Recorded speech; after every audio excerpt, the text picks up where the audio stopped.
Tushikira Enguuto orwa Ruyanga Chebukube Rukaraba Ruyonza okuza Kamubaizi kandi okwo abatuura nibajangwa enjura keru kugwa ebyengenda bishanyarara ahabwo kuba tiine motoka ninga piki erikuba necwekanisizayo.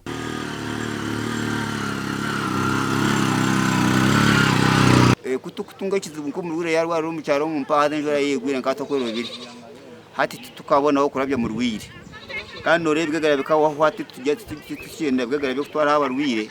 kikoreka abarwira bamwe nk'abashara babinenda nango mu rwire yarembere mu mbera mbi munonga abinjiri batufagaho no rukuto rwene rubi kubanga nintekateka umunkuto zona rukuto nigwe rukusinga yo kuba rubi even hayirize kugwa n'enjura yifaha akari umutoke kandi eshunyeho mukazi wenda yacererwa kwikumwigwaro yahasara umwana yafa Biro bindi ko buhira bira harimo mukazi agana aza kuzara motoka ikayifaha yaremo ubwire bwo mwana kugira ngo ashohore kugira ngo azare bwarenga no mwana yafera unda yahendera feri bwo mwana ahituyoro rubuto okuru kubanga imotoka ikabura yaraba abantu baburo kubabasa kubani bakora. Abatuura b'ecwekeki no barabe bari abahinji okuguza ebihingwa byabo bakabirugaho ahabwo kuburaho kubera bya nuya imishoboro ariyo minji ariyo mwani abantu n'abahinji nibadyara ebihimba hariyo bitoke konka ababe motoke mpangwe za fuso tibakanyegera yo kunuyo ruguro witu ebikorwa ko nango n'ibintu bijya koko guzura entoke kandi twagereyo n'umwani na n'imiti twine amashamba y'imitaho kwa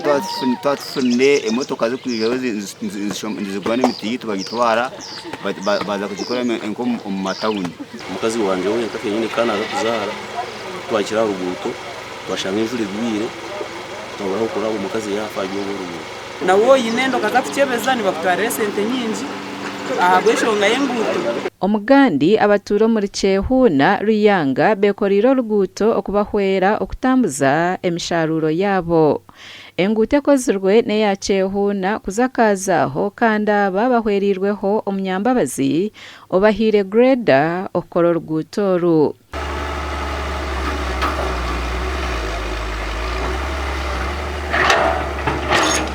Enguuto egi neruga kabeshitere stage egumizamo ezo murtoma egumizamo eshuma erabo mu Enguuto yo munywani witu omugenzi yakozere eri kushuma kajaho wareba ebyo bushubire bikurwa kuno ruguru n'ebintu byinji wareba nk'ebitoke oburo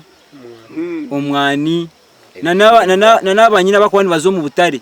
Mujunumari Asensiyo owamari Foundation nuwahwerira abaturaba okora Enguuto kandi greda eyabahire neja kushara kilometers 4 omucanga echo. Nto kwa ka foundation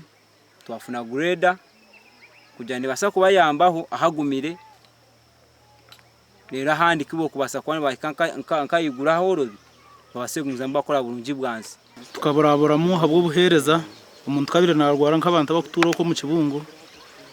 tubura ko twabihayo tukoze sengoze zo kwegura amabega konka kuteka tekereho twataho burungi bwansi kace Mujunimari Foundation kwa ikizo bwire yashara ngo tuyambeho muri yeco tweterese kaveto tuyambe nko muntu na government nesha ubuyambe nanye nakushaba nko muntu nka invest aho ndikumanya kandi umuntu rukunda abantu bawe tweterese kaveta